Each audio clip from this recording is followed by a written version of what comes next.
अच्छा अच्छा जी, ये जर्नल एंट्री रिवाइज कर लें।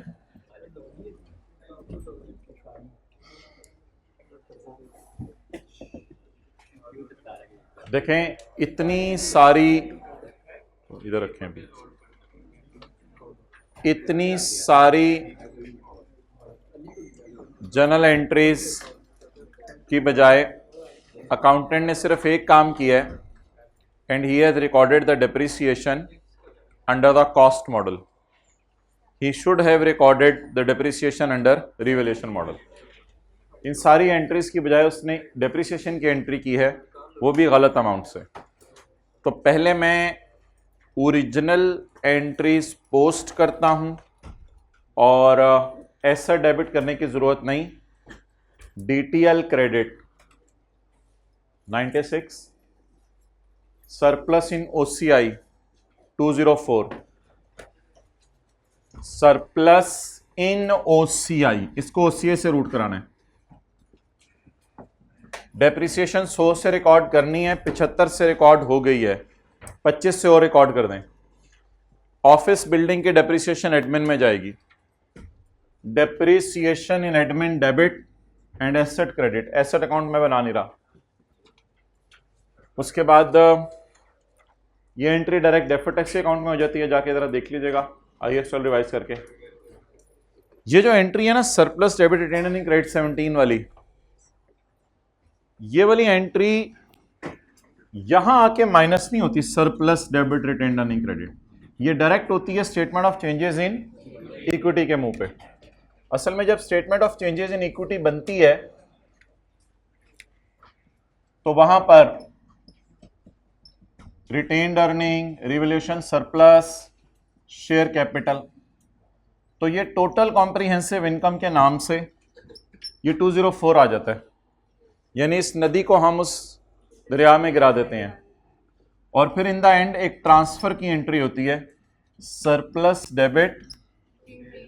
तो ये entry direct statement of changes in equity में होती है, ओसीआई से रूट नहीं करती। इसलिए 17 को हमने सवाल पे शो नहीं किया था, because statement of changes in equity was not required. Okay, क्या चीज? स्टेटमेंट चेंजेस इन इक्विटी तो नहीं मांगी उसने। स्टेटमेंट इन इक्विटी आती है, आएगी इंशाल्लाह, करेंगे।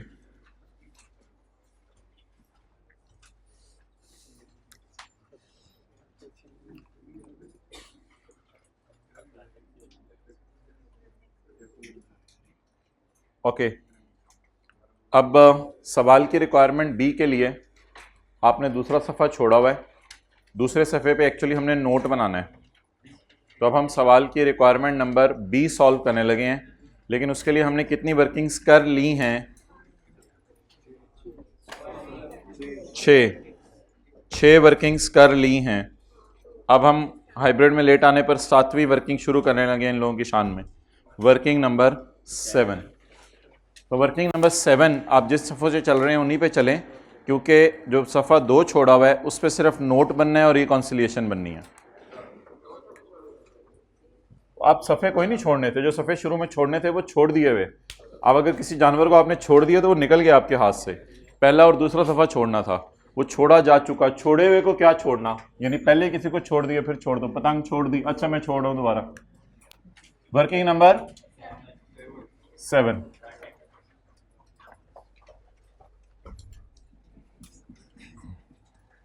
Profit before tax.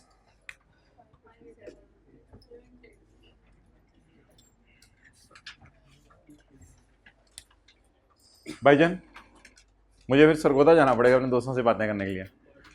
खड़े हो जाओ, खड़े हो जाओ, हाँ खड़े हो जाओ। तकरीबन 20 दिन से एक दोस्त बुला रहा है उधर, लेकिन मैं आप लोगों की वजह से नहीं जा रहा।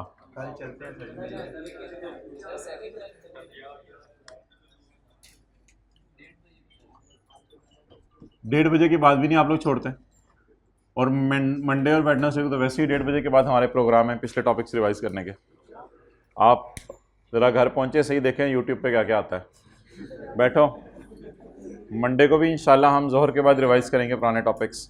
और वेडनेसडे को भी करेंगे, और मंडे ट्यूसडे वेडनेसडे को कंसोलिडेशन चलाएंगे। यूट्यूब पे लेक्चर कब से अपलोड होने हैं वो फिर देखते हैं, डिस्कस करते हैं।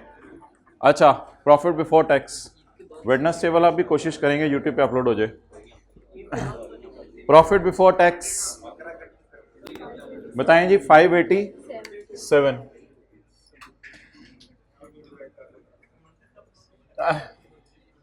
मंडे को तो कोई लेक्चर अपलोड नहीं होगा इंशाल्लाह। 587 डेट इज प्रॉफिट। क्या मतलब, क्यों? फिजिकल एडमिशन कराया हुआ आप लोगों ने, रसीद दिखाएं अपनी। फिजिकल एडमिशन की होगी। पहली एडजस्टमेंट से पढ़ना शुरू करें जी। पहली एडजस्टमेंट से, एज पर tax laws only write off are allowed as, tax laws के मुताबिक write off allowed and deduction पे।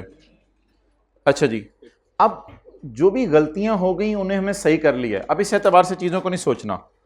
अब आप मुझे बताएं करंट टैक्स की वर्किंग में क्या करूं? इसको उल्टाकर इसको रिकॉर्ड कर दूं और डेटर को छोड़ने पड़े, बस ये कैरिंग अमाउंट ले जाऊं और इसकी टैक्स बेस जीरो होगी। तो बताएं जी करंट टैक्स की वर्किंग में क्या करूं?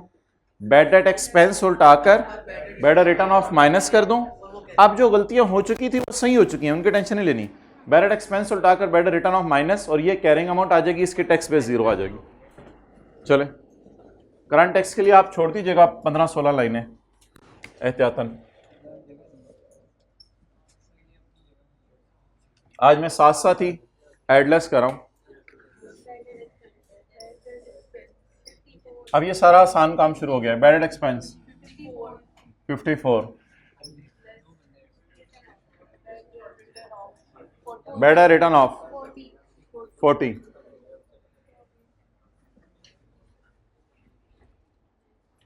15-16 लाइनें 17 लाइनें तक छोड़ दें।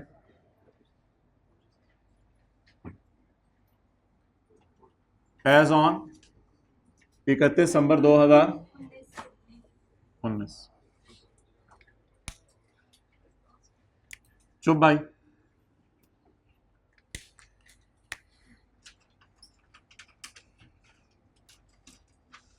कितने लोगों के कॉलेज और स्कूल वालों ने शुक्र किया था कि शुक्र है ये बड़ा हो गया और अब जा रहे हैं जान छोड़ के?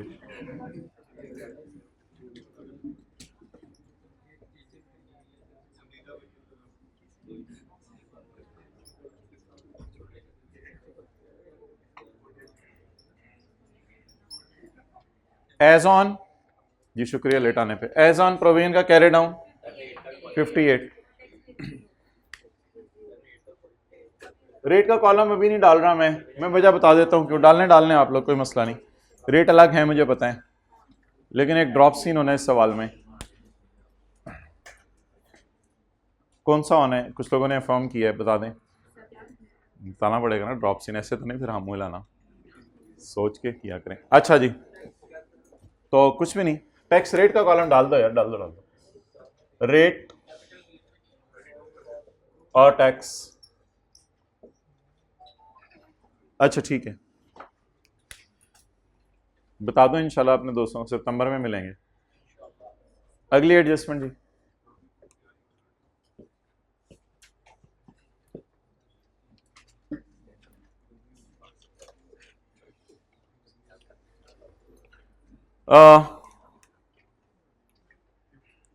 जो होना था वो हो गया, क्या उसका गम जो खो गया। पता नहीं आप लोग किस दुनिया में रहते हैं, वो मुहावरे भी नहीं पता। जो होना था वो हो गया, क्या उसका गम जो। तो जो होना था वो हो गया, क्या उसका गम जो खो गया मीन्स के अदर इनकम में जा जू के फारग हो गए, हमने सब सही कर लिया हुआ है। शुक्रिया जी, जल्दी आए। मुझे बताएं कैरिंग अमाउंट अकाउंटिंग वालों के नजर में क्या होगी? साया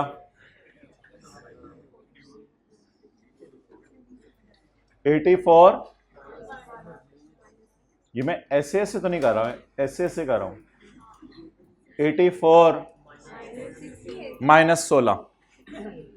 इसमें इस चक्कर में पढ़ने की जरूरत नहीं कि ऊपर CWIP कितना पड़ा है, उसमें मटेरियल ईंट बजरी सीमेंट भी पड़ा होगा, उससे हमें कंसर्न नहीं कि CWIP का बैलेंस ऊपर कितना पड़ा है। बस आसान सा देखें, अकाउंटिंग वालों ने इंटरेस्ट को बैलेंस शीट में डालना है और इंटरेस्ट अब हो क्या चुके उसको छोड़ें, और अकाउंटिंग वालों ने इनकम को माइनस करना है। तो अब आप मुझे कैरिंग अमाउंट बताएं। 84 माइनस 16, ऊपर से अगर आप बैलेंस नहीं उठाएंगे तो बिल्कुल मार्क्स नहीं कटेंगे, क्योंकि हमारे और टैक्स वालों में सिर्फ इंटरेस्ट की टेंशन होती है। 84 माइनस 16 68। ये तो अकाउंटिंग वालों का हो गया कि अकाउंटिंग वाले बैलेंस शीट में क्या शो करते हैं। IAS 23 आपने पढ़ा हुआ है, interest income show, interest expense show करते हैं या interest expense net off interest income. Accounting वाले बैलेंस शीट में interest expense minus interest income show करते हैं। डन। एज पर tax laws these are allowed when incurred. मैंने कहा था इसको उठाएं, मैंने कहा था यहां अगर लिखना है लिखें और बाद में इसको उठा दें यहां से, यहां फेंक दें। टैक्स वालों की नजर में ये खर्चा है और हमारी नजर में ये एसेट है। क्या? इंटरेस्ट या interest expense net off interest income less borrowing cost. क्या चीज? अकाउंटिंग वाले कहते हैं कि 84 को डालो एसेट की कॉस्ट में और 16 को माइनस करो एसेट की कॉस्ट से, यानी अकाउंटिंग वालों ने 68 कैपिटलाइज कर दिया हुआ है। टैक्स वाले कहते हैं 84 आपका खर्चा है और 16 आपकी इनकम है, तो 68 का खर्चा बुक कर लो। It is allowed as deduction when incurred, so we accountants capitalize it, but they अजीब लोग charge it to P&L in the year when it is incurred. तो क्वेश्चन 28 लिख लें, IAS 12 का ब्लू कंपनी वाला सवाल, उसमें इसकी रिवीजन की भी हमने। क्वेश्चन 28 IAS 12 प्रैक्टिस क्वेश्चंस जो हैं, 28 तो पास पेपर में होंगे ही नहीं ना।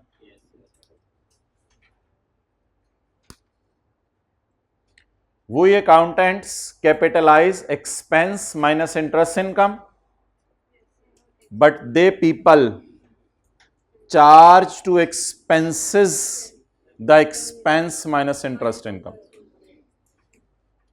It is allowed as deduction when incurred. ठीक है हाशिर साहब? ओके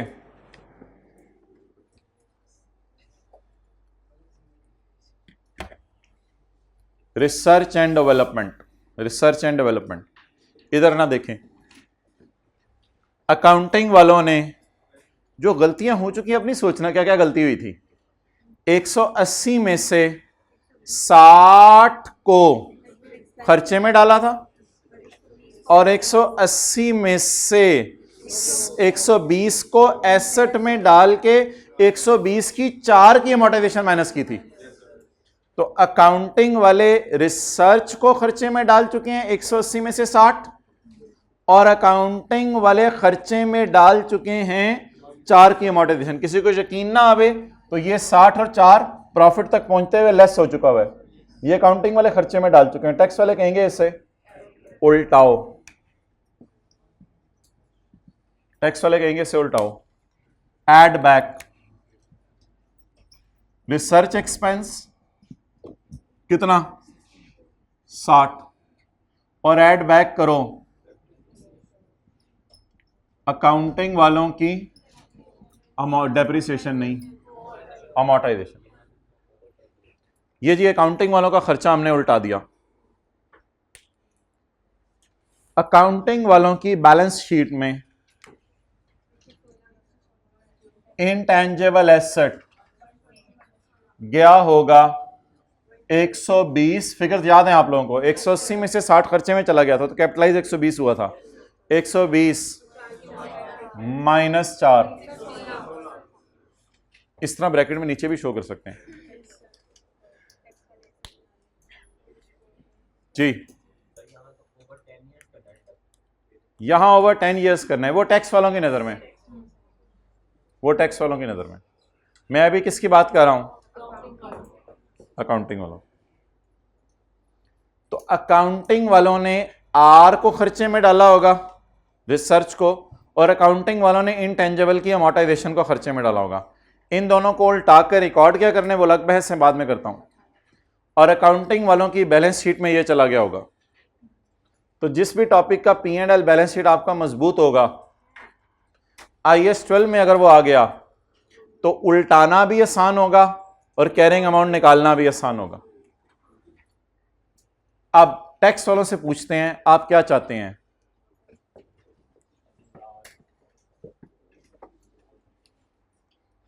ओए, ये आर को भी एसेट मान रहे हैं।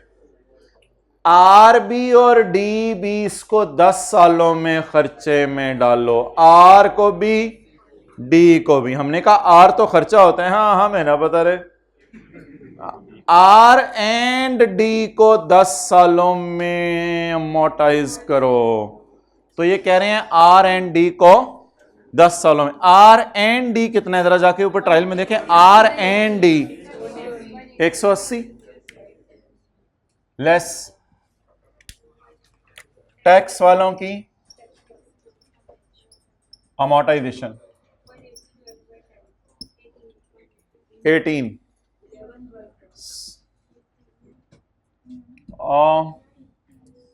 इसमें आप नोट दे सकते हैं कि फुल ईयर अमोर्टाइजेशन या वो कर दें, फिर जैसे भी करना है दोनों चलेंगे। आई कैप ने वैसे डिवाइडेड बाय 10 ही डायरेक्ट किया हुआ था। ठीक है 11/12 करना, 11/12 कर दें। असल में 11/12 भी फिर अजीब होगा, फिर शायद 3/12 शायद सोचना पड़े, क्योंकि आर तो पहले दिन से हो रही है। तो बस इसको फुल ईयर ही कर दें, कोई मसला नहीं। तो अगर पीपी टाइप चीज़ें होती तो वो बन नहीं रहे होते, उसमें कॉस्ट दी होती है डायरेक्ट, तो उसको फिर कर दिया करें पोर्शन। इसको नहीं भी करें कोई मसला नहीं, कोई कर भी आएगा, मेरा नहीं ख्याल वो इतना पनिश करेगा, कोई ऐसी परेशानी वाली बात नहीं। बस ये 10 से डिवाइड करना है, आगे फैक्टर लगा दिया ना लगा दिया ये थोड़ी सी अजम्पशन की बात है। तो कोई नहीं, आप स्टार डाल के नोट, आई एज्यूम के टैक्स वाले फुल ईयर अमोर्टाइजेशन चार्ज करते हैं इन द ईयर ऑफ इनकरेंस। जिस साल वो खर्चा हुआ पूरे साल की अमोर्टाइजेशन करते हैं जी। 180 डिवाइड बाई टाइम 18 और 180 minus 18 162। It is tax base. चलेगा, कोई मंथ बेस पे पोर्शन भी कराएगा शायद चलेगा काम। कौन सी वाली? हाँ ठीक है, वो बात भी ठीक है। तो वैसे पीपी में भी तो ऐसा हो सकता है ना कि पीपी में भी हमने पास पेपर का क्वेश्चन 6 था, उसमें हमने पीपी में जो टैक्स वालों की डेप्रिसिएशन निकाली थी वो पोर्शन करके ही निकाली थी। तो यहाँ कुछ नहीं, टैक्स वालों को बिल्कुल पता होता है कि किस दिन ये खर्चे कब हुए, ये तो उनको पता होता है। ऐसी बात नहीं कि उनको डेट्स का नहीं पता होता। टैक्स वालों को डेट्स का भी पता होता है, सब कुछ पता होता है। हाँ, टैक्स वाले, अकाउंटिंग वाले कहते हैं 5 साल पे मोटाइज करना है, टैक्स वाले कहते हैं नहीं रहने तो 10 साल पे कर लो। बस ये बहस होता है, बाकी डेट्स का तो उनको भी पता होता है। ओके, तो टैक्स वाले जी कितने सालों पे मोटाइज करने को कह रहे हैं? 10 सालों पे, और हमने क्या सोचा है 5 सालों पे। तो इनकी और हमारी कहानी लगती। चलें जी,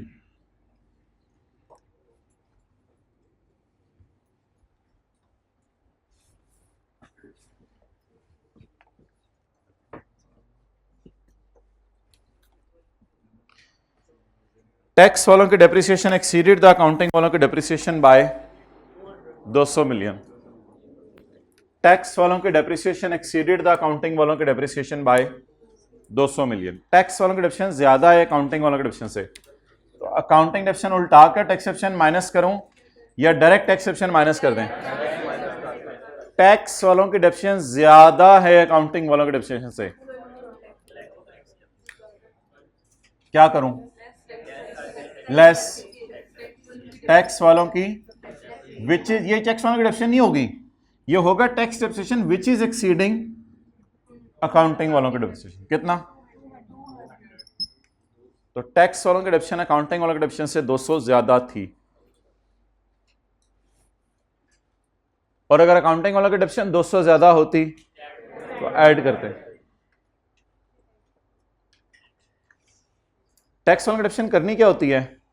माइनस, वो ज्यादा थी इसलिए माइनस कर दी। जी, PP carrying amount tax base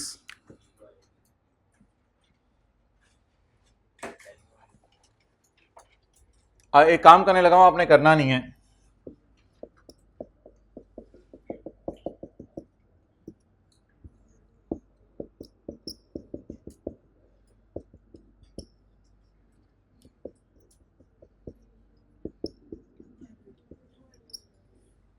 tax वाला का डेफिनेशन एक्सीडेड द अकाउंटिंग वाला का डेफिनेशन बाय, चलें जी, बुक वैल्यूज बताएं। नहीं, अब आप एज्यूम भी नहीं कर सकते, एज्यूम नहीं कर सकते, नहीं नहीं नहीं नहीं, इधर एज्यूम भी नहीं कर सकते। सुन लें आज बात, अकाउंट ओपनिंग बीवीज का डिफरेंस हर सवाल में दिया होता था, आज तक हर सवाल में दिया होता था। जो बेहतरीन सवाल था ना, जैसे पास पेपर का क्वेश्चन नंबर 2, उसमें इनकी भी ओपनिंग बीवी दी हुई थी, इनकी भी ओपनिंग बीवी दी हुई थी। पास पेपर का क्वेश्चन 5 था IAS 12 का, इनकी भी ओपनिंग बीवी दी हुई थी, इनकी भी ओपनिंग बीवी दी हुई थी। एक सवाल हमने किया था पास पेपर का, पता नहीं क्वेश्चन नंबर 10 ऑरेंज लिमिटेड वाला, उसमें लिखा हुआ था कि opening BV exceed the opening tax BV by इतने। इस सवाल में there is a dead lock, it is impossible कि ओपनिंग अकाउंटिंग वालों की WDV और ओपनिंग टैक्स वालों की WDV हम बराबर एज्यूम करें, इट इज अ ब्लंडर। तो we can't assume any figure. Brought down book values भी अवेलेबल नहीं, ब्रॉट डाउन बुक वैल्यूज का डिफरेंस भी अवेलेबल नहीं, we can't prepare T count. ये सारी बातें आपको लिखवाने लगा हूं। ब्रॉट डाउन बीवीज भी अवेलेबल नहीं, ब्रॉट डाउन बीवीज का डिफरेंस भी अवेलेबल नहीं, we can't prepare T count. Carry down book values का डाटा अवेलेबल, इसलिए हम डीटी को डायरेक्ट निकालेंगे आज, क्योंकि डीटी एज ऑन वाली वर्किंग से फेल हो गया। हम डेफर टैक्स की कैलकुलेशन करेंगे शॉर्टकट तरीके से। शॉर्टकट तरीका यह होगा कि हम अकाउंटिंग वालों का प्रॉफिट पकड़ेंगे और टैक्स वालों का प्रॉफिट पकड़ेंगे और आगे 2 कॉलम और डालेंगे, और उसके बाद हम डेफर टैक्स एक्सपेंस अकाउंट निकालेंगे फॉर द ईयर। पेपर में कैसे पता चलेगा? रीडिंग टाइम में ये एडजस्टमेंट जब पड़ी होगी, आज तो पहली दफा सवाल में आई है ना, आइंदा भी आ जाएगी कभी। रीडिंग टाइम में जब ये एडजस्टमेंट पड़ी होगी तो यहां से अंदाजा हो जाएगा कि ओन्ड एसेट की बुक वैल्यू मिसिंग है। तो जब ओन्ड एसेट की बुक वैल्यूज मिसिंग है तो फिर एज ऑन बैलेंसेस निकलने इम्पॉसिबल है। अजम्पशन नहीं ली जा सकती कि इनकी बीवी 100 रुपए है, इनकी बीवी 100 रुपए है। इतना बड़ा ब्लंडर आप मार रहे हैं कि डेप्रिसिएशंस में तो इख्तलाफ है इस साल, और पिछले साल की क्लोजिंग बीवी शायद बराबर थी। भाईजान पिछले साल भी डेप्शन में इख्तलाफ होगा, ये बात हम अजम्पशन नहीं ले सकते कि इधर भी 100 ले लो, इधर भी 100 ले लो, इधर भी 500 ले लो, इधर भी 500 ले लो। यू कांट एज्यूम, आप जबरदस्ती एज्यूम नहीं करते चीजों को। या तो सवाल दोनों की ओपनिंग बीवीज दे, फिर तो हम ये अप्रोच लगाएं, या सवाल दोनों की ओपनिंग बीवीज का डिफरेंस दे।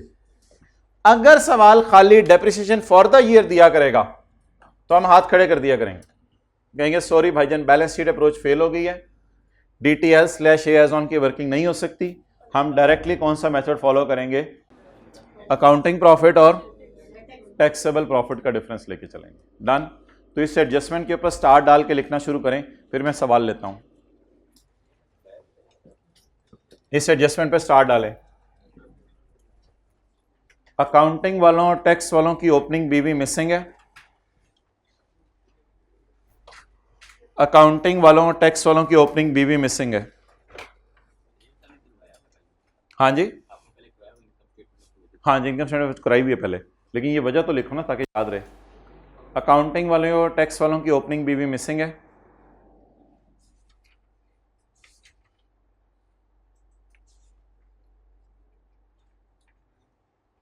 और बड़ा सा करके लिखें और अलिफ वाव रे, और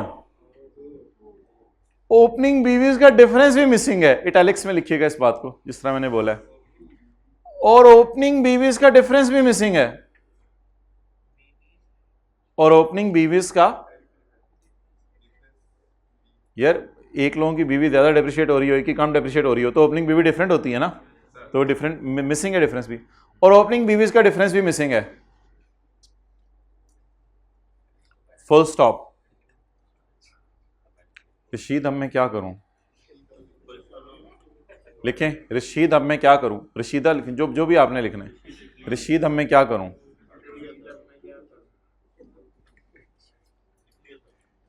अब DTE फॉर द ईयर निकाल लेंगे, DTL एज ऑन नहीं निकाल लेंगे। अब DTE for the year direct निकाल लेंगे। अब लिखिएगा इस तरह, अब DTE for the year direct निकाल लेंगे और DTL slash A as on नहीं निकाल सकते।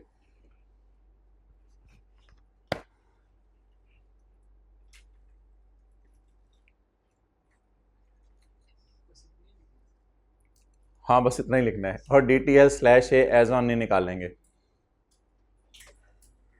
इसको कहते हैं भरे बाजार में अकेले छोड़ देना। अब सवाल पूछना शुरू करें। पहला राइट साउथ का होता है, आपको पता है। जी भाई पूछो।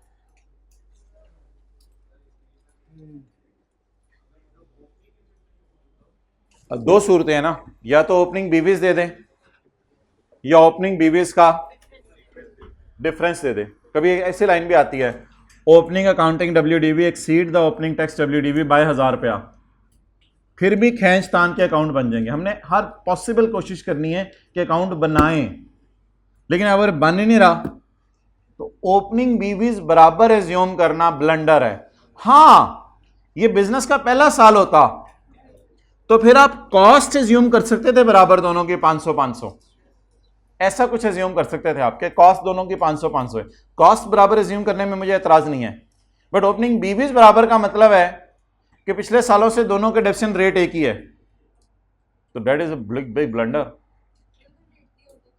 अगर रेट ऑप्शन के दिए होते फिर तो ओपनिंग बीवीज भी नहीं होती, फिर तो बात ही खत्म हो जाए। फिर तो उसी लाइन में मेरी जवाब है जो मैंने आपको लिखवाई है। आप लोग तीर आजमाएं, आई एम हेयर टू आजमा जिगर, हम जिगर आजमाने आए हैं आज। इधर होता है, पता नहीं किधर होता है। अच्छा डेप्रिसिएशन भाईजान कह रहे हैं बीवी भी गिवन ना हो, डेप्शन भी गिवन ना हो, ये ऑर्गेनाइजेशन ओन्ड एसेट पे ऑपरेट नहीं कर रही होगी, ये रेंट पे एसेट लिए होंगे। बीवी गिवन और डेप्शन गिवन ना हो तो ऐसी सूरत में आप कहिएगा तूते तो हमें जो है चांद पे लाके छोड़ दिया, बड़े बाजार में नहीं छोड़ा, हम कुछ नहीं कर सकते। वो फिर ऐसा एसेट होगा जिसकी इंडेफिनिट लाइफ होगी। जी और कोई सवाल?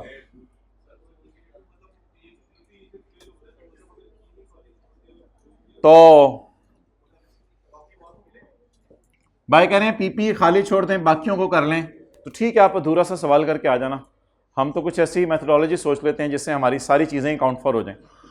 हम इधर से पकड़ लेंगे ताकि ये अकाउंटिंग और टैक्स डेप्शन भी बीच में रगड़ी जाए, क्योंकि ये वाली चीज़ मिस हो जानी थी।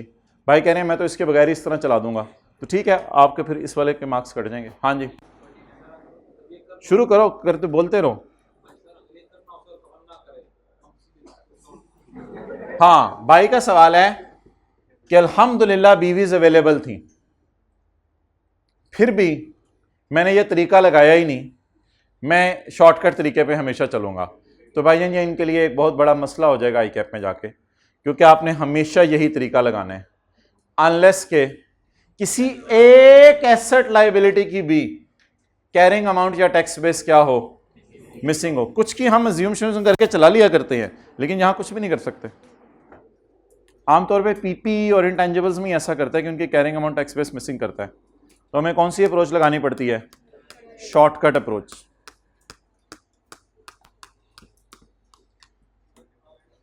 आप यहां पे आके स्पीड ब्रेकर आ गया और आगे आपको रोडे नजर आ रहे हैं, अब आप सड़क बदल लें और सड़क बदल के जरा नई सड़क पे चलते हैं, इस सड़क से हम मंजिल पे नहीं पहुंच सकेंगे।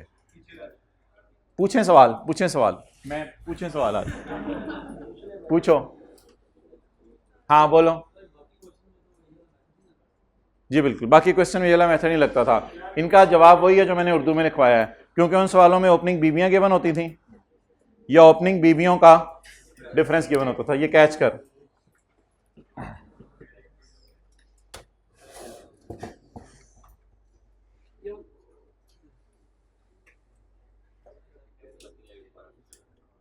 IAS 12 पास पेपर क्वेश्चन नंबर 2 वॉल्यूम 1।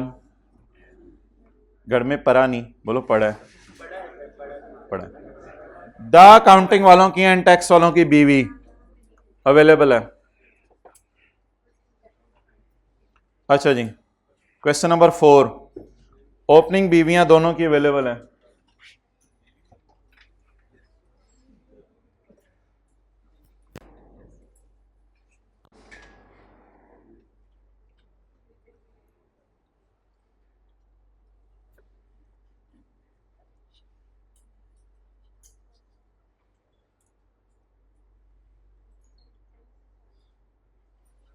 जो कम जनवरी को खरीदा है, कॉस्ट अवेलेबल है, टैक्स वालों के डिडक्शन रेट भी अवेलेबल है।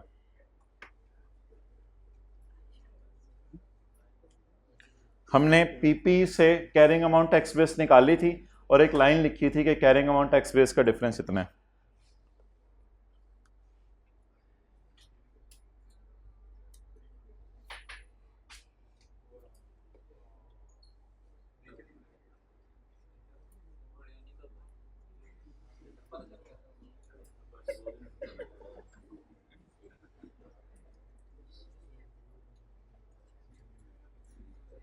PP DTL carrying amount tax base हमने कुछ करके ग्रेटर देन 60 तो ओपनिंग बीवीज निकालनी थी। मैं क्या करूं, ऐसा सवाल नहीं आया तो।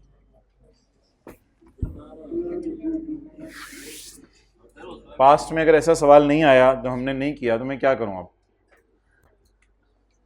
अच्छा, हमने तरीका सीखा था इधर पास्ट पेपर क्वेश्चन 2 में हमने एक वर्किंग की थी, मेरे ख्याल से वाइट बोर्ड पे की थी, इसलिए वो ये उसी वर्किंग में ये चीज़ें हाईलाइट की थी मैंने कि ये अकाउंटिंग वालों का प्रॉफिट है, इसमें से एग्जेम्प्ट इनकम उल्टा दें, फिर टैक्स वालों का प्रॉफिट देखें। फिर आप लोगों ने 60 जमा 6 66 पकड़ा था, 66 को आपने कंपेयर किया था 58.5 से। जब 66 को आपने 58.5 से कंपेयर किया था तो जो जवाब आया था उसे आपने मल्टीप्लाई किया था टैक्स रेट से, तो 2.45 आ गया था। ये डी क्या निकल आया था, 4.99, ये डी डायरेक्ट निकल आया था। ये पास पेपर के क्वेश्चन 2 में ये किया था।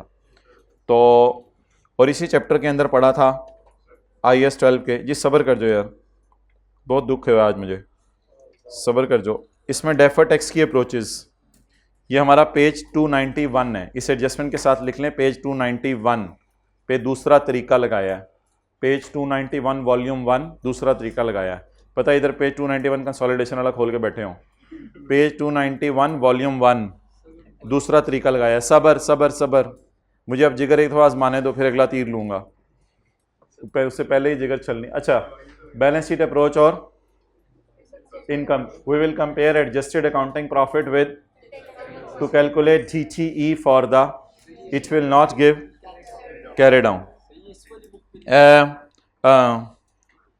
format for income statement approach, it will give us DTE.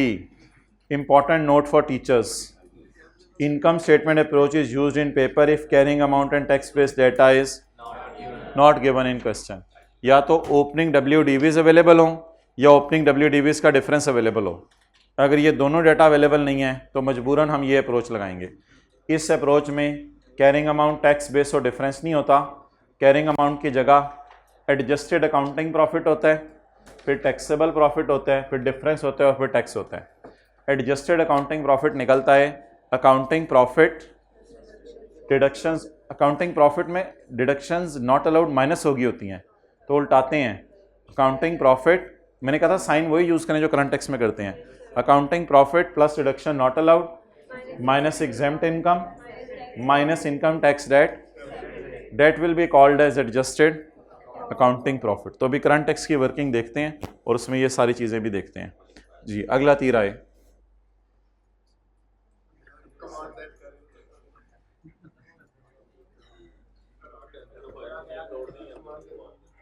जी बताओ।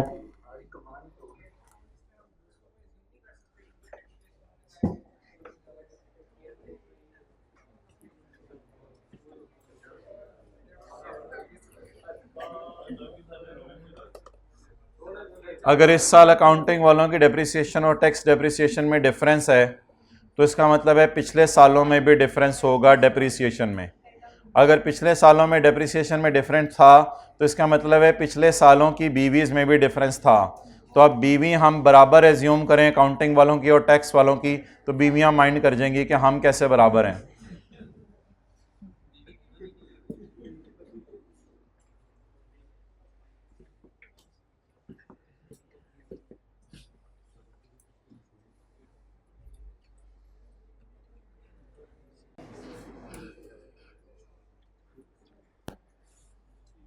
अच्छा जी, एक छोटी सी लाइन। अब ये ना हर सवाल में कोई ना कैसी चीज़ होती है जिसकी वजह से परेशान होने की ज़रूरत नहीं होती। ये पेपर में 70-80% बच्चे मिस कराते हैं, लेकिन कोई मसला नहीं, सबके नंबर कट जाते हैं। तो ऐसी कोई एक दो सवाल में लाइन आए तो इसे इग्नोर कर दिया करें। ये एक अजीब सी इसने लाइन डाली हुई है, टैक्स वालों की डेप्रिसिएशन एक्सीडेड द अकाउंटिंग वालों की डेप्रिसिएशन बाय 200 मिलियन। लेकिन कौन सी accounting depreciation? Which is already recorded in books.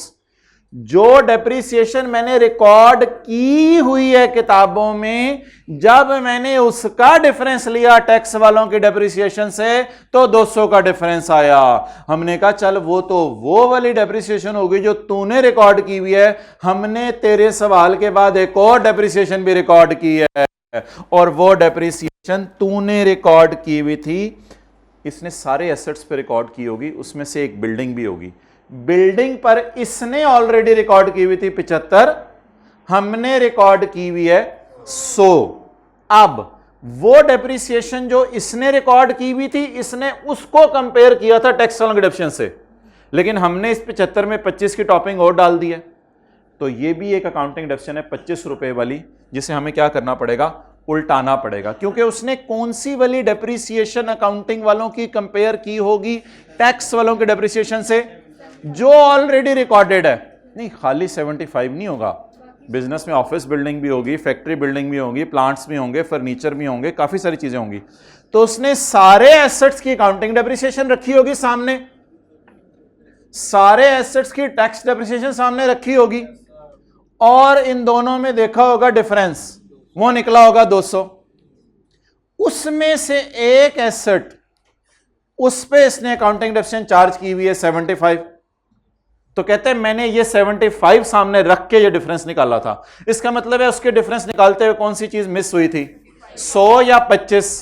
25। तो 25 वालों की अकाउंटिंग डेप्रिसिएशन हमने ज्यादा रिकॉर्ड कर दी है, वो अकाउंटेंट ने रिकॉर्ड नहीं की हुई थी। तो इसका मतलब है कंपैरिजन के वक्त अकाउंटिंग डेप्रिसिएशन में 25 पड़ी हुई थी, जो इसने कंपैरिजन करते हुए भूल गया। तो क्या मैं कह सकता हूं इस एडजस्टमेंट की वजह से अकाउंटिंग वालों की डेप्रिसिएशन ज्यादा हो गई है 25? तो वो भी उल्टा दें। अकाउंटिंग डेप्रिसिएशन तो क्या करते हैं, तो ये एक एडजस्टमेंट थी 25 वाली, मेरी नजर में कोई इंपॉर्टेंट नहीं है। करंट टैक्स की वर्किंग में कोई आधा नंबर कट जाना था अगर कोई बंदा ये मिस करा था, so that is not an important adjustment. Add accounting, हमने कितनी अकाउंटिंग डेप्रिसिएशन ज्यादा रिकॉर्ड कर दी, ये प्रॉफिट तक पहुंचते हुए क्या हो गई? ये प्रॉफिट तक पहुंचते हुए क्या हो गई? माइनस। इसे क्या कर दें? ऐड बैक कर जी भाई। दो उधर ज्यादा लोग हैं, एक उधर, उधर आओ, 3 ले जाओ इधर से, बाकी कर लेते हैं। अच्छा जी, हाइब्रिड वालों पानी की बोतलें आप अपने फ्रिज से निकाल लें। अच्छा, परेशान ना हो रहे हो। अकाउंटिंग डेप्रिसिएशन बोलें जी 25। चलें जी, नोट करें।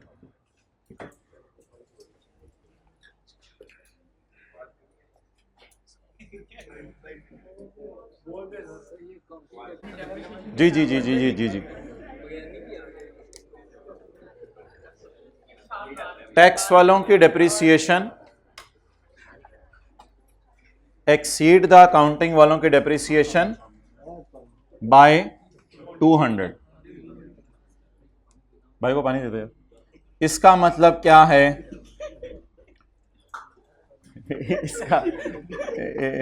इसका मतलब देखिएगा, इधर देखें, इधर इधर इधर इधर जो लाहौर आगे ना पर लग गए हैं, बैठ जाओ। अच्छा,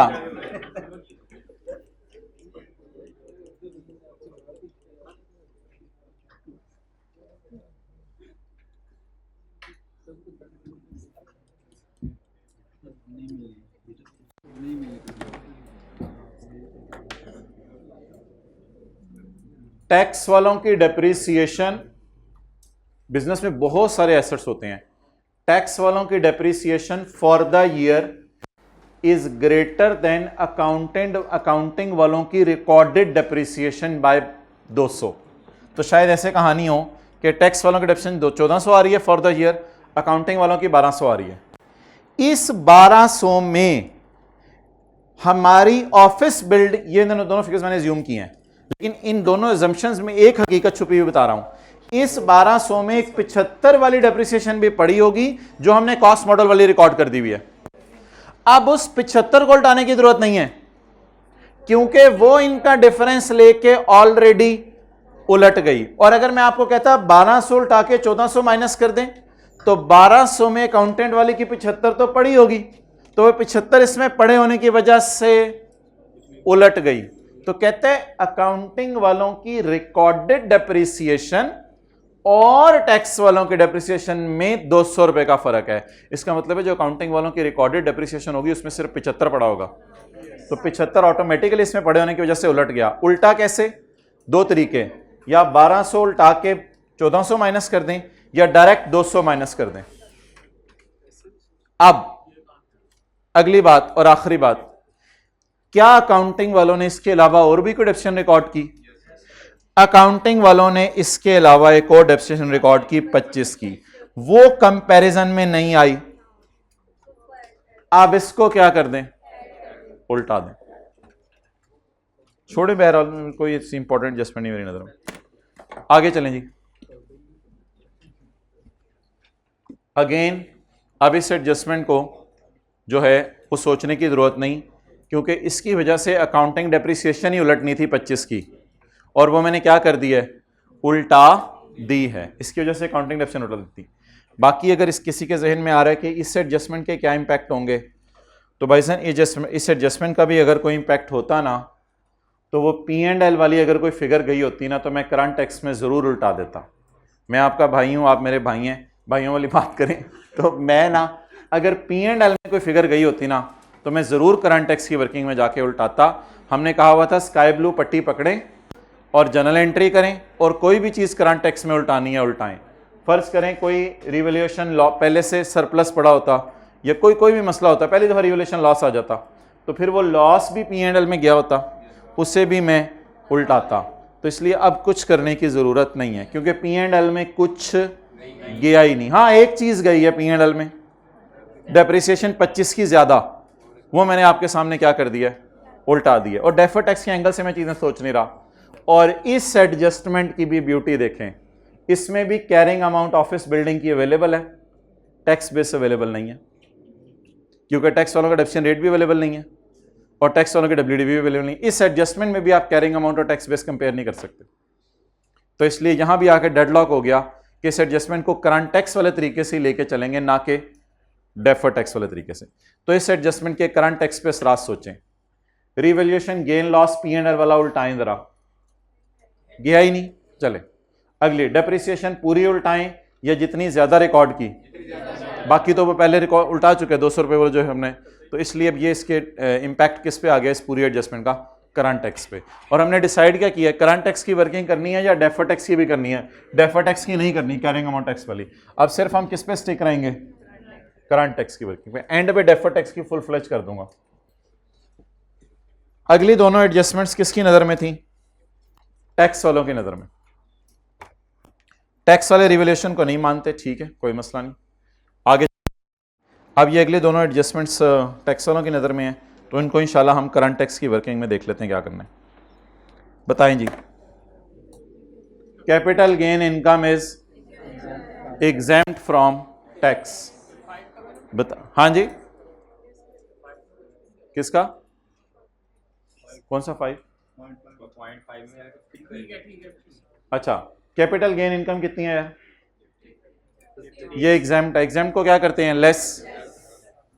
लेस कर दें कैपिटल गेन 50।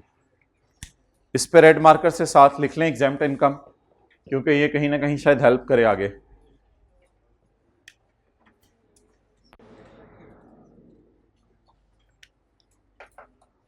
नेक्स्ट,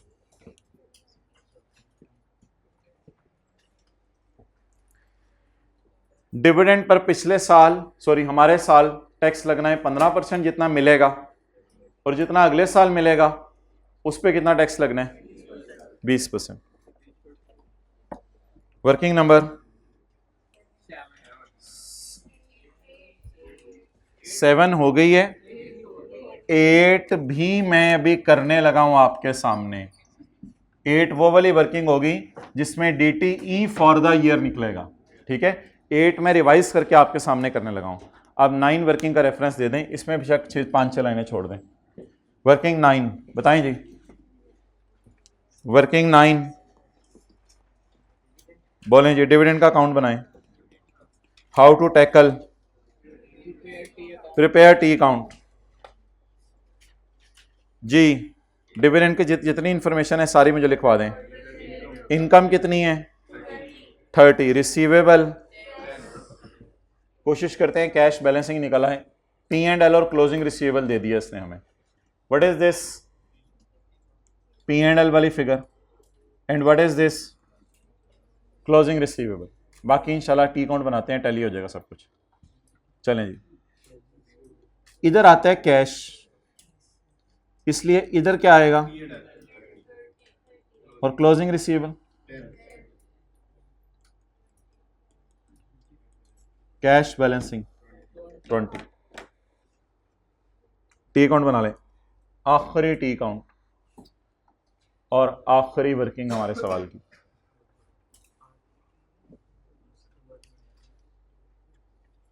असल में फाइनल अकाउंट का सवाल हम पहली दफ़ा कर रहे थे और वो तो आपको वैसे ही भूला हुआ था। IS फेल मुझे आज पता लग गया। तो अच्छा, कौन सी अकाउंटिंग हो रही है? Cash accounting, accrual accounting. Dividend is taxable on. Mobile वाले हजरात इधर देख लें, शुक्रिया। क्यों इतना जिंदगी को अपने किया हुआ अपना। इन वो हजरात हाथ खड़ा करें, कुछ मैं जानता हूं क्लास में, शुरू से सेशन से नोट करूं, बिल्कुल मोबाइल निकालते ही नहीं पूरी क्लास में, ये यकसुई के साथ। अच्छा जी, P&L उल्टाकर हाउ टू टैकल। दूसरों की ना देखें ना खताएं, दूसरों ने हाथ खड़ा किया उसकी गलती मौके पे निकालें, फिर ये लोग हर एक की गलतियां बस ढूंढते रहते हैं जिंदगी में। छोड़े परे दूसरों को, पराई पुनी का पाप ना बुन। अच्छा बताएं जी, इनकम उल्टाकर कैश रिकॉर्ड करें, हिम्मत करें जी, इनकम उल्टाकर कैश रिकॉर्ड करें। लेस डिविडेंड इनकम कितनी जी?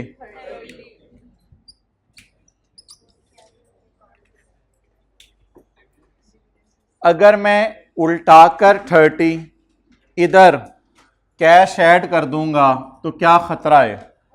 आप बड़े हो गए में, आप बता दें ताकि हम कैश फौरन ऐड ना किया करें। अगर मैं इसको उल्टाकर कैश फौरन रिकॉर्ड कर दूंगा तो कैश पे भी जनरल टैक्स रेट लग जाएगा।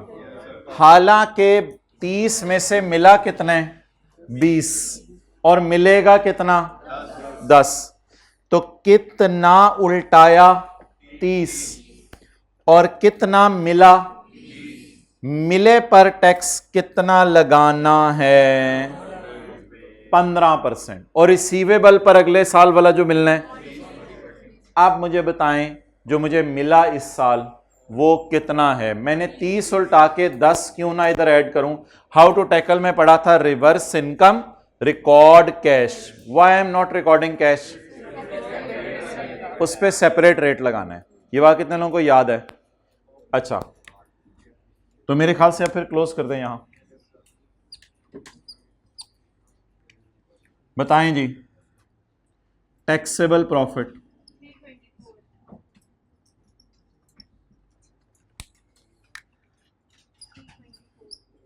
324, जनरल टैक्स रेट 32%, 103 करने कुरले वाला चक्कर नहीं है 104, इस तरह बोला करो। अच्छा नेक्स्ट, कोई ये पॉइंट्स में आप लेके जा रहे हैं, राउंड कर रहे हैं चीज़ें, तो मुझे डर लग रहा है थोड़ा सा रिकॉन्सिलेशन पॉइंट्स में आउट हो सकती है। खैर है, कोई मसला नहीं। अब वो 10 रुपए जो आपने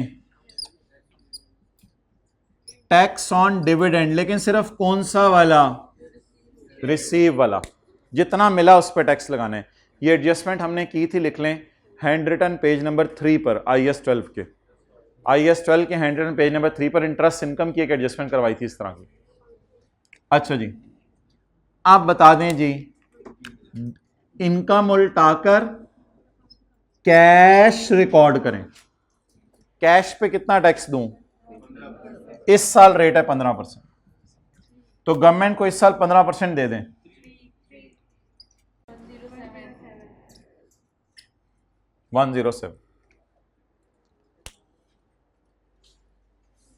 इस 107 को मैं यहां क्यों नहीं शो कर रहा CTE में? अभी DT इसमें डालूंगा ना, फिर शो कर देंगे। 107 को मैं जहां क्यों नहीं शो कर रहा? अभी DT डालना है इसमें। तो ये जी करंट टैक्स आ गया आपका।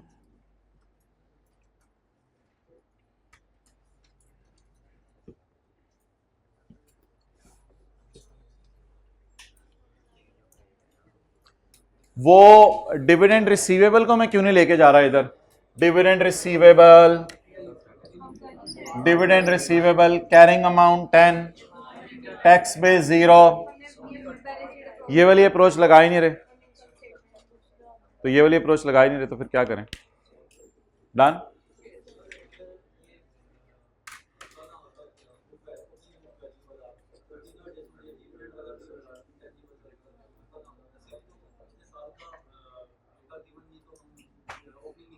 DTL का ओपनिंग भी सवाल में भाई कह रहे हैं नहीं निकल सकता। DTL का ओपनिंग सवाल में दिया भी नहीं हुआ, DTL के टी काउंट का, और एफर्ट करके भी नहीं निकल सकता, क्योंकि ओपनिंग बीवीज और ओपनिंग टैक्स बेस का डेटा भी मिसिंग है। यही अप्रोच लगाएंगे। अच्छा, इसको मिटा दें, वर्किंग एट को, रिवाइज्ड वाली वर्किंग एट करते हैं, देना जी जी जी बिल्कुल होगी। चलो उम्मीद है हो गया, पार्ट ए अपलोड हो भी गया। अच्छा, वर्किंग नंबर 8, DTL/A या DTE for the year?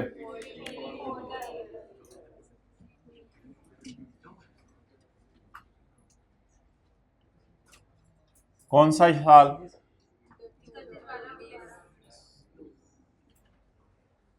DTE for the year 31/12/19।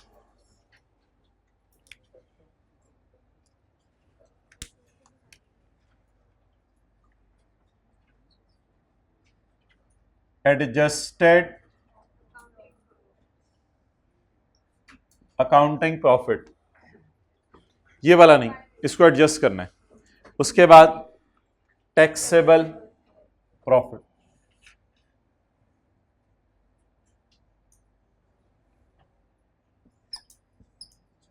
इसके बाद टैक्स रेट, और उसके बाद टैक्स। इसमें फिर शायद आपको याद हो कि 100 सवाल होमवर्क में मिले हैं, 98 किए, तो फिर 2 के लिए और वो सारी कहानी, ताकि वो कहीं ये ना पता भूल जाए आपको DT खर्चा है या खर्चे की रिवर्सल है। अच्छा जी, now what is adjusted accounting profit and how we are suppose to adjust it? पहले यहां तक नोट कर लें। शॉर्टकट अप्रोच ऑफ DT,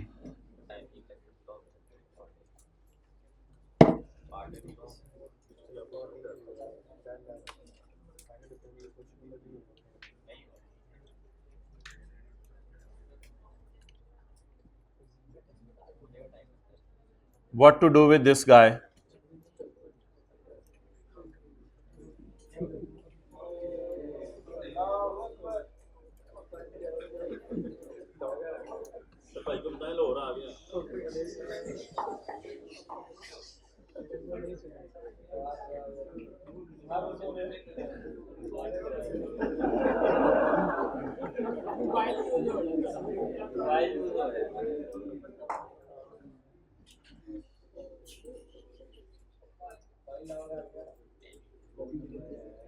ना हम आज, अच्छा जी उस क्लास में एक दो बच्चों को उठा दें, हम आगे चलते हैं।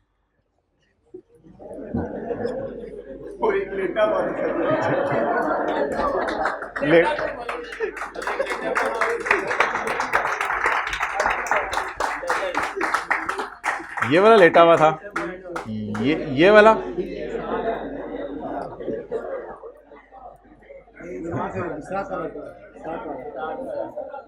लेटा हुआ था। चलें जी, इसका फॉर्मेट लिखें। पेज नंबर कौन सा दिखाया था अभी मैंने? DTL/AR पेज 291 वॉल्यूम 1, वहां पे फॉर्मेट है इसका।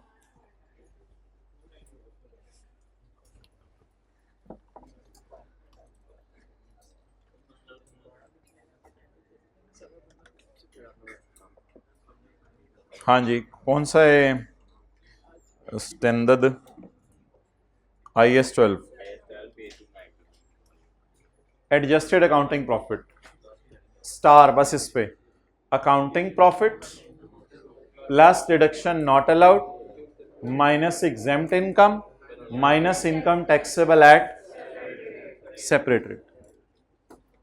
अकाउंटिंग प्रॉफिट में से इन चीजों को क्यों निकाल रहे हैं, जरा वजह सुने सारे।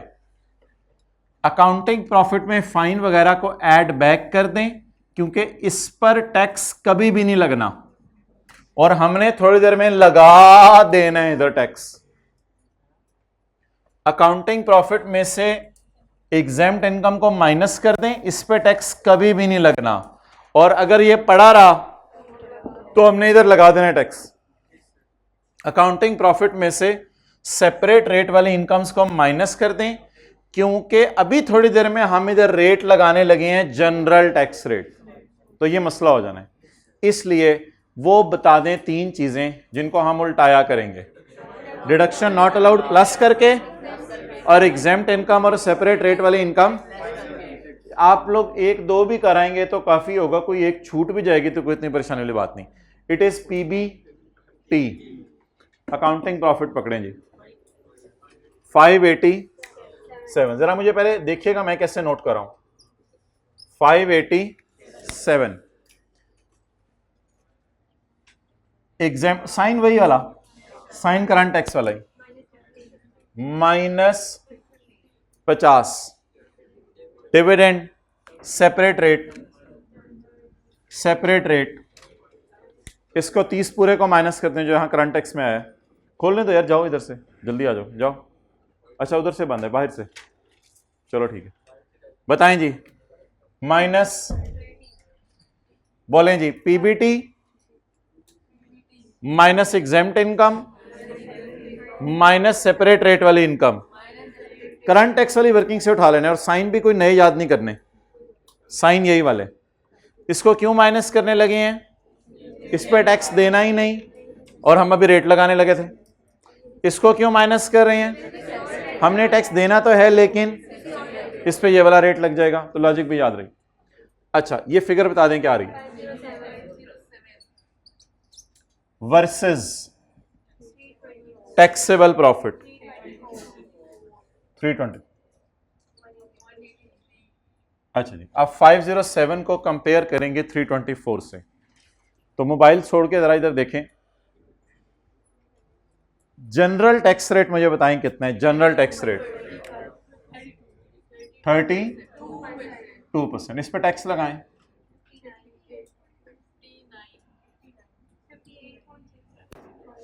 59 डन।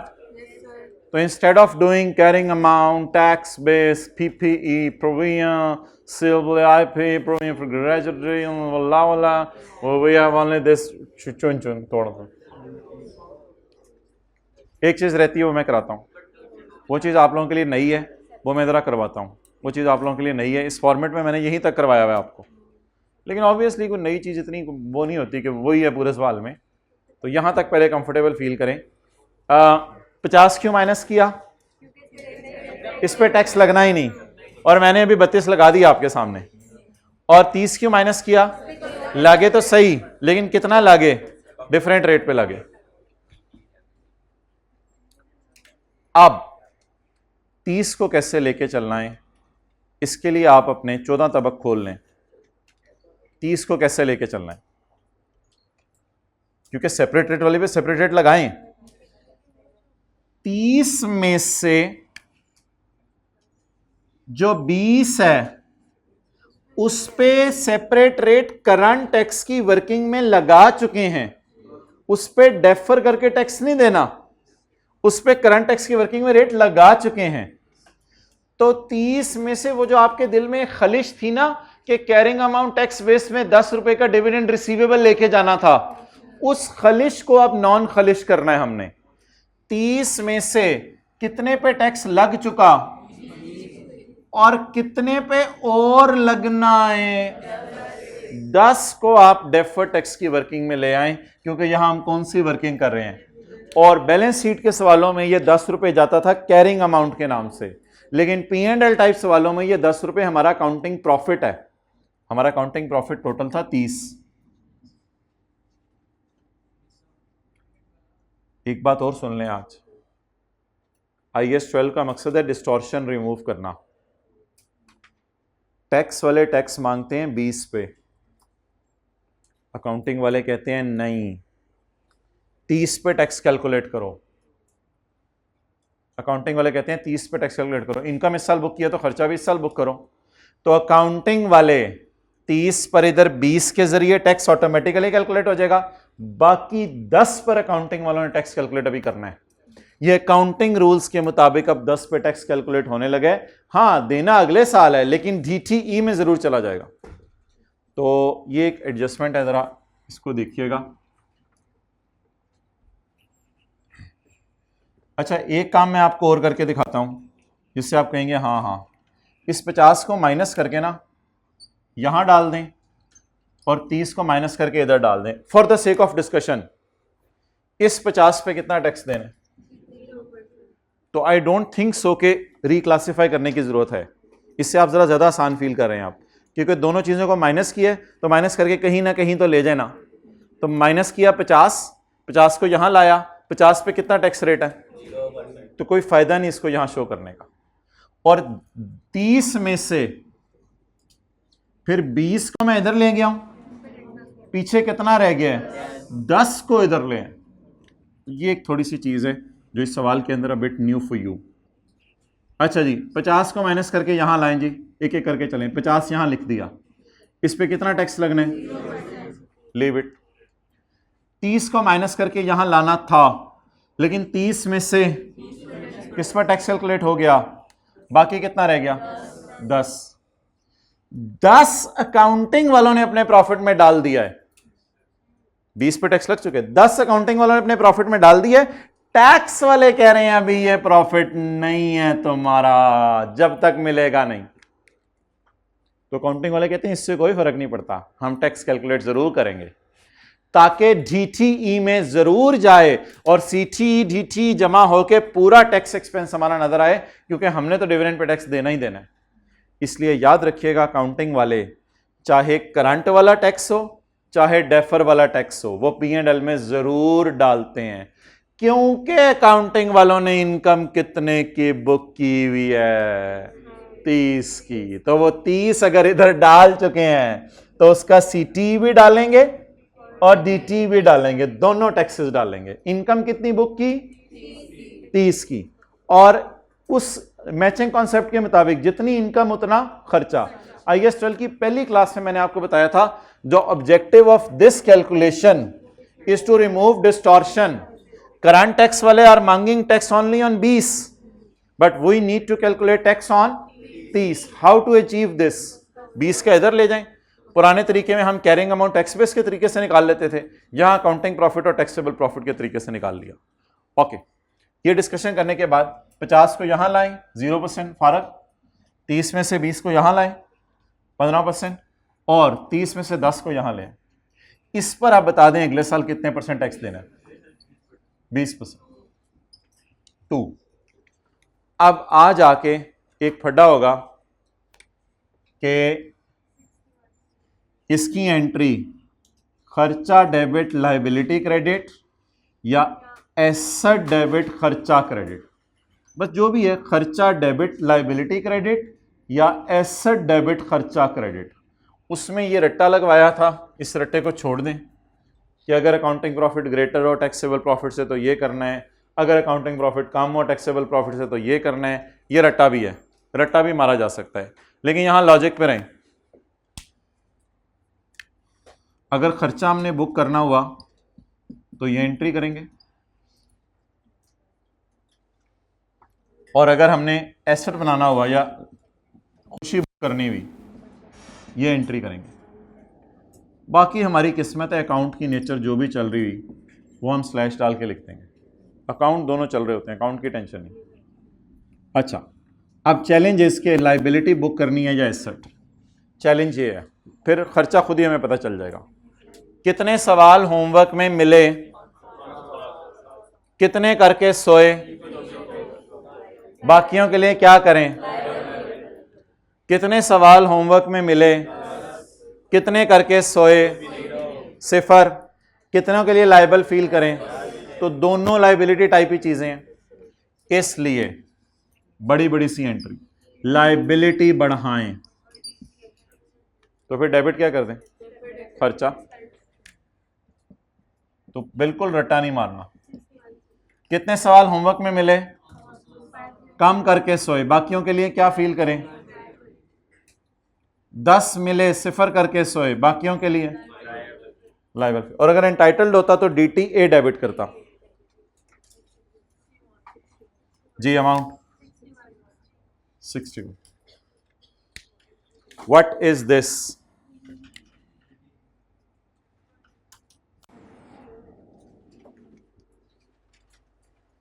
जी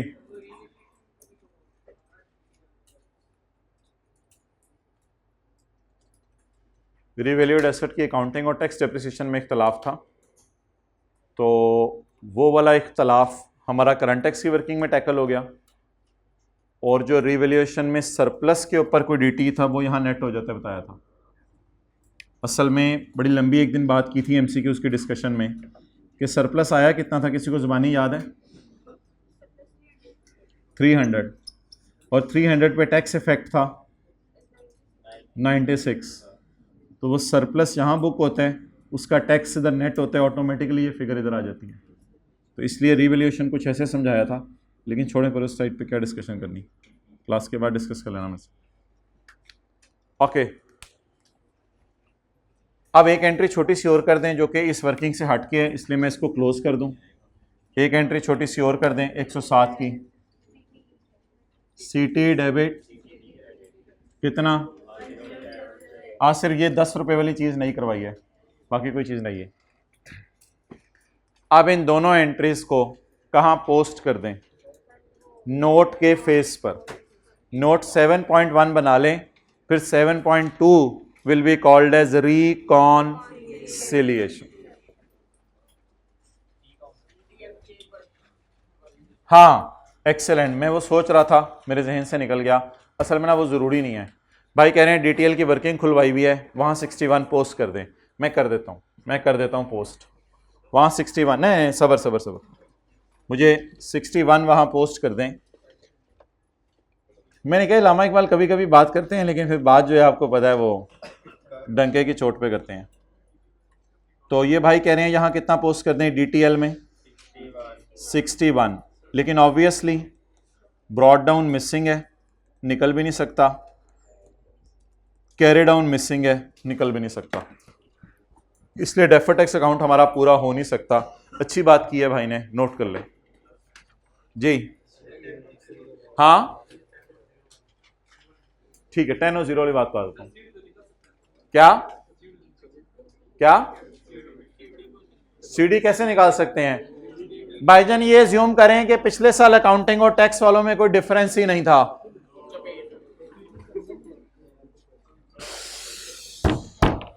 ये हो नहीं सकता पिछले साल अकाउंटिंग और टैक्स वालों में डिफरेंस ना हो।